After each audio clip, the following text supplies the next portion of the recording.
Welcome to Seasonal Stays and Campfire Days. I'm your host, Josh, and you're watching Josh's RV Tech Tips. Today's episode, we're going to be briefly discussing the 3 different types of batteries that most people use in their RVs. The first one that we're going to be talking about is the one that we use. This is the one that came with our camper, and which eventually we will plan on upgrading as we're upgrading our solar system. But we're going to talk about solar stuff in a different video. So we're just going to talk about the batteries right now and what we have. So the first version that most people are going to have, and what most campers come with, is a flooded lead acid battery. And that's what this one is right here. This is our actual battery. Again, we're in winterization right now. So our camper is winterized, sitting over at the campground. So with this is a flooded lead acid battery. This works pretty much for running any 12 volt lights or fans and that kind of stuff inside the RV. This also runs our tongue jack. So this one's a flooded lead acid. There is a gel lead acid battery, which essentially means that instead of having a liquid in here, which the liquid in here is an electrolyte solution. So with a gel, essentially the electrolytes are in a gel form, and that's a sealed system. This is what's called a vented lead acid battery. You can tell from the side here, there's a little vent here, and as it's discharging, it tends to give off some not so good gases. So this is something that has to sit outside or in a ventilated area outside.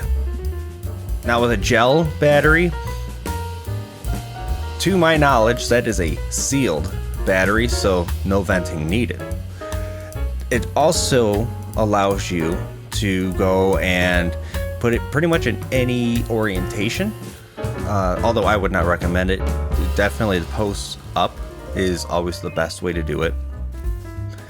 But another type of battery that people use, and I actually use this in my F-150, is a AGM lead acid battery, which AGM stands for absorbed glass mat, which essentially means that there's fiberglass bundles in between the plates that are inside, and essentially the electrolyte solution gets all soaked up into that fiberglass. So there is no gel, there is no fluid in it.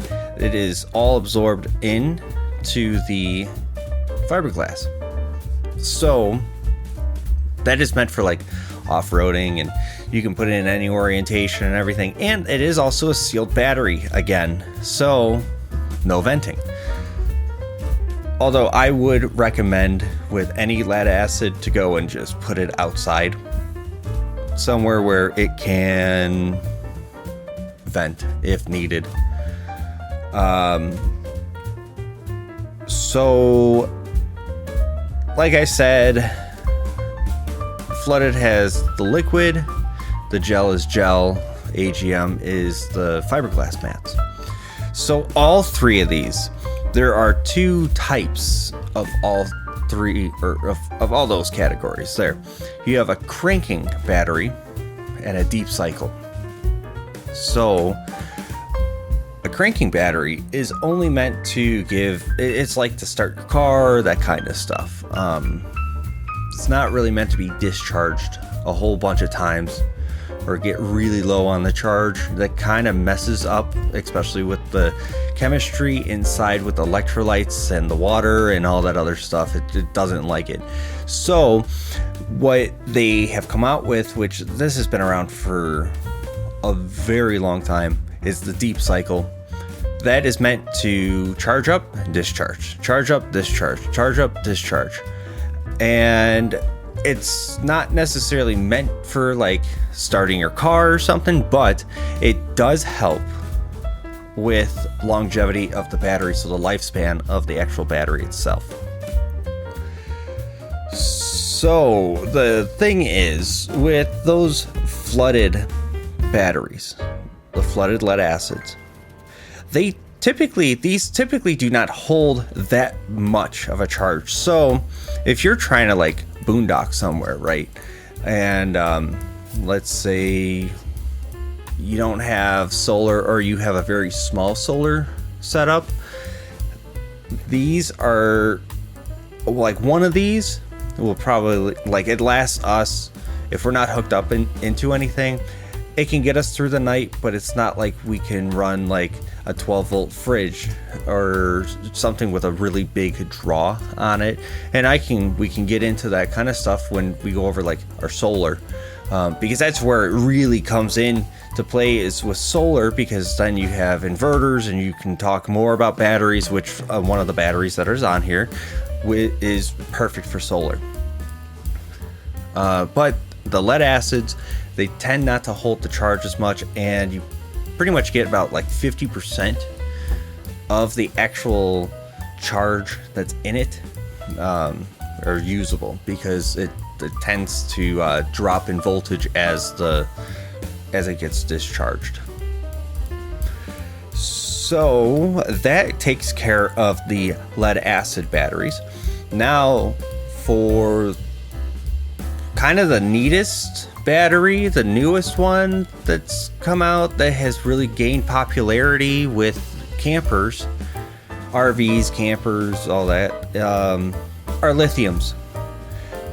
Now, lithium batteries, they're great for off-grid because they're essentially a deep cycle battery.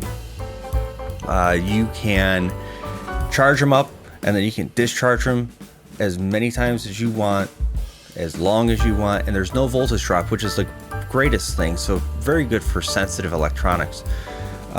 There's absolutely no venting needed at all, so you can actually put this thing inside of your RV if you really don't want a battery outside. You can drain the battery down to pretty much 0%. There's no voltage drop. The problem with lithiums is they are expensive. Lead acids, something like this right now is probably going for, you can probably get them for about $200, maybe a little less, maybe a little bit more, depending on the area that you're in. But I would give a guesstimate about 200. Now, I'm not going to get like an actual number like how I usually do in these situations, because batteries fluctuate in prices so much that I could say one thing and it could be totally different tomorrow. So I would say about $200 for lead acid, but the lithiums, something that's comparable to like this one here, is almost $1,000, and you get a lot for your money with lithiums, but it's a huge investment into it, especially if you want to go for multiple lithium batteries. So that's the only drawback to the lithium batteries, is that they're so expensive. But they're great for solar, they're great for off-grid type of situations, boondocking, that kind of stuff. They're just absolutely great. You can keep them inside, away from the weather, and I'm hoping eventually that I can get at least one lithium battery for our camper, which I'm planning on upgrading our solar setup that's on there. We just got one of the solar packages that came with the camper. It's really small, but it keeps the battery charged because we don't keep our RV plugged in, or we don't like to keep the electricity on when we're not there.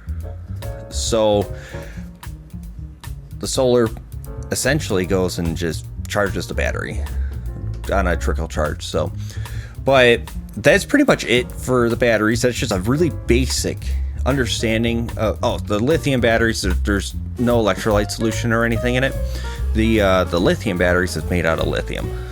Essentially, there's the lithium, and there's a couple of more things that are in it. There's a couple of batteries that are coming out, like the lithium, what was it, LiFePO. That is the lithium iron phosphate batteries. Those are supposed to be really, really good. There's way more that's coming out now too. That's not just the LiFePO. But other than that, I mean, that's just a really basic understanding of batteries. We can talk about this more and more and more. If you guys have questions or comments, go ahead and put that down below in the video. If you have any questions about batteries, I'd be happy to help and answer them to the best of my abilities. I know batteries. I was a hybrid technician for Ford and Chevy and all them, so batteries, I understand batteries quite a bit.